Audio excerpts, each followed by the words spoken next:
Hey guys, welcome back to the channel. Swiss is not feeling his best. Not at all. Yeah, we don't even know what happened. I felt kind of sick for the last few days. Like in the morning, I'd wake up, my nose and my throat would feel kind of weird, but I'm like, it's just a seasonal change. And then this morning, it was like I had a rough night and a rough morning, so. And I don't really feel anything, but So I hope it doesn't transfer anytime soon. Yeah. But anyways, guys, this is kind of like an update type video. My mom is not here anymore. For those of you guys that saw that video, she came to Europe. We took her to like 5 different countries while we were here. We just ran through them. So she started off in Switzerland, obviously, because of family. And then she came here to see us, and she really had an amazing time in Lithuania. She loved it so much, she didn't want to leave. She wanted to change her ticket to stay here longer until it's time for her to go home. So. Yeah. That's the status that she was on. She loved everything about Lithuania. I don't know why, but we didn't expect it, but it just happened that way. Yeah, we didn't even know if we should even bring her first, because we didn't know, like, she's not a very widely traveled person, so like coming to a place like this is not very touristy. There aren't a lot of black people here, obviously, so it's like we didn't know if she'd feel comfortable, but she came here and she's like, I feel like home. We're like, oh, okay, cool. The moment she landed, she's like, it feels like home. Yeah. Like, wow, okay. And then we went to Switzerland and France together with her, and then we drove down to Italy one day, and we'll insert some clips so you can see how much fun Georgia was having in Europe. I mean, it was one of the best times I've spent with my mom, like anywhere, because I've never gotten the chance to take her anywhere before. So this time we took full advantage of it. So we were in the south of France, having the time of our lives. She had a little panic attack while we were there, which was kind of sad, but well, it was my job to talk her off of it. Simas got her to calm down, because I work with you all the time, and I guess that's where you get your panic attacks from. Yeah, she's not doing well, man. She has anxiety, and like it's onset since my stepdad died, but we're really trying to figure out how to help her out. But yeah, she nevertheless she had a great time, and I think we had the best time when we went to Italy, because we went and met these like older people, and she started playing bocce with them, and oh god, guys, my mom is playing bocce in Italy. Anche per fotografie. Sì, perché questa è... They're treating her like a queen here. Yes! Oh my god, guys, we're in Italy. My mom's playing bocce. She's getting served wine by an Italian man. I love it. Viva! Oh, look at Georgia. Mom, you have to tell him grazie. Grazie. Grazie. I did it, Avri. No. I don't know, guys. She just got up and started playing. Like we're like, yo, they have teams here. It's like an established game. It's not like she's just like throwing darts or something. Nah, man. She was there. She was good. Yeah. She was actually good, and they got tight. Yeah. And they started knocking her out of the game because it was like a old people league, and she's out there like just randomly walked in and started having beginner's luck. But anyway, she had a great time, and we did too. She had a great time in Europe, and I am so glad that she came, and she said she wants to come again next year. So guess what, guys, we're coming to Europe next year. But anyways, this video is not really about my mom. We're just giving like a few life updates, but yeah, she enjoyed her time here and I'm happy about it. But the big news, why we decided to make this video, is to share with you guys that's been on this journey with us for a very long time, is that we decided to sell our apartment that we had in New Jersey. Yeah. And it wasn't like a quick decision for us. Well, we wanted to sell it from a long time ago when we first left the US. But we decided to rent it instead because we were able to rent it for a good price. We kept it, and I guess I was like emotionally attached to owning property in America for some reason. Of course, because property means that you have some way to have equity and blah blah blah blah. Like I was really into that.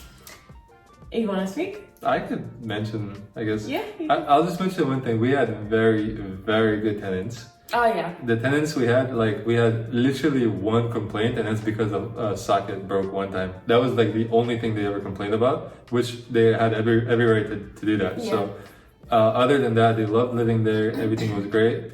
And we had one problem and they had one problem. So our problem was that the city raised the taxes like crazy.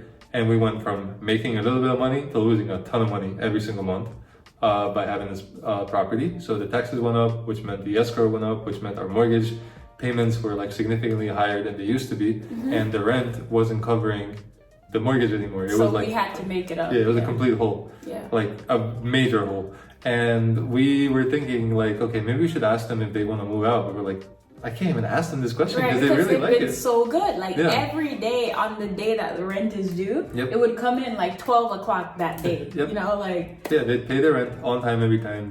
No complaints. They kept the property in very good condition and... They even had a baby in our apartment. Yeah, so that's their problem. So they had a baby. And they messaged us and they're like, guys, we just wanted to know if you'd be willing to like let us go because, you know, we had a kid. We really like living here, but it's not enough space because it's just a one bedroom and obviously they have a kid.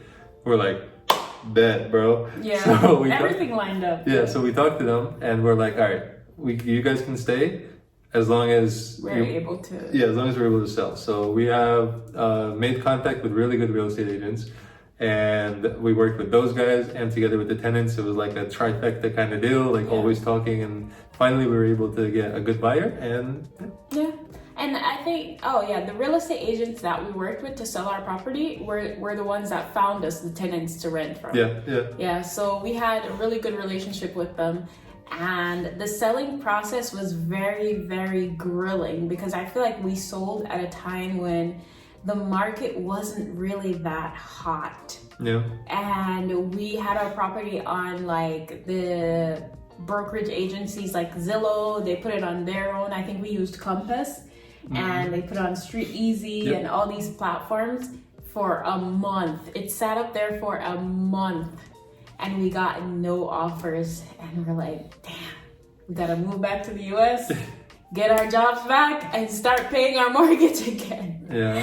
But just when we lost all the hope, our realtors reached out to us and said that somebody's interested in buying, but it was like a little bit lower than what we were looking for.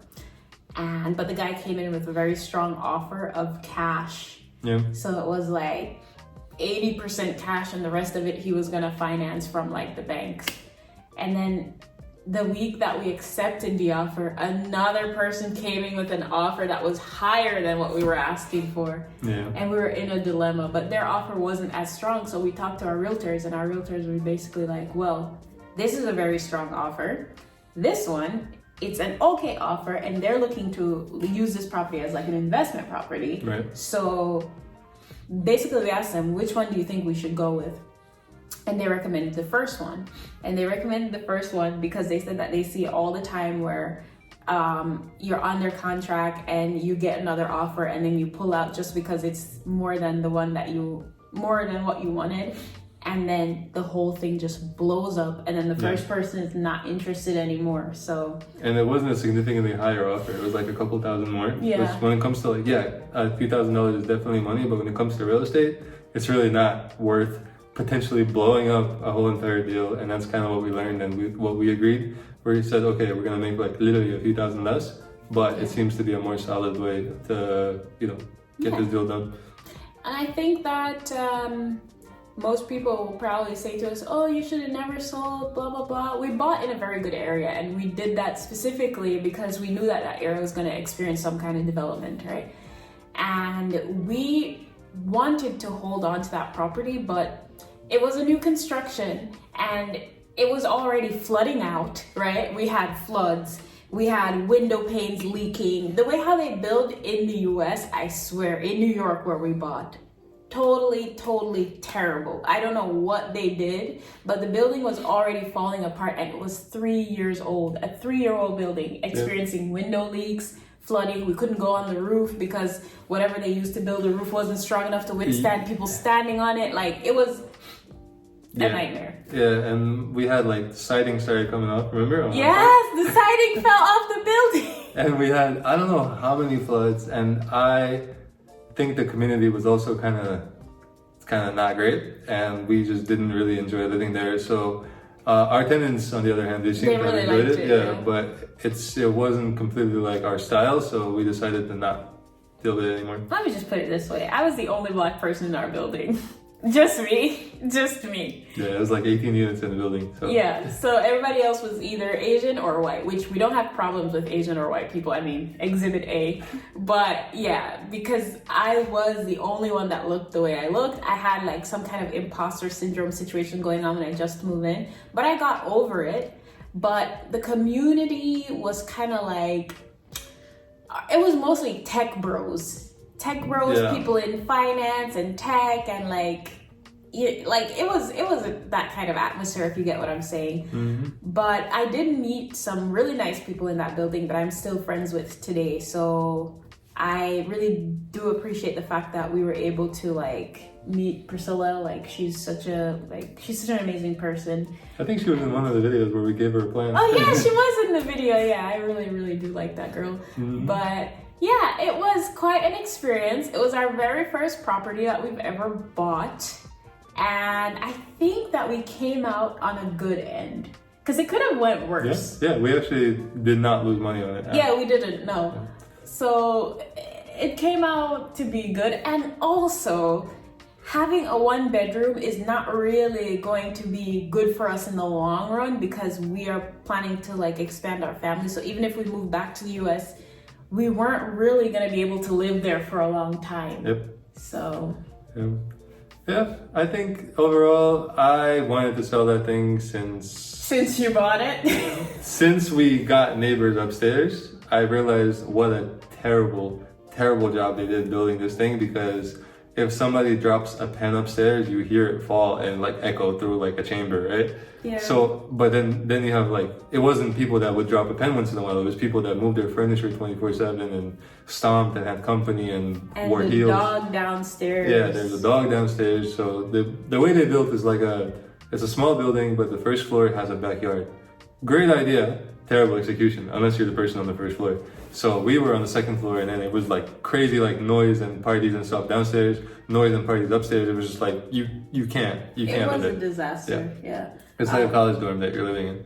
I am proud of us for being able to do it, but at the same time, it looks good on the outside, but on the inside, is it really that practical? Yeah. Not really. And to give you guys an idea, so like we tried to explain how the tax situation works.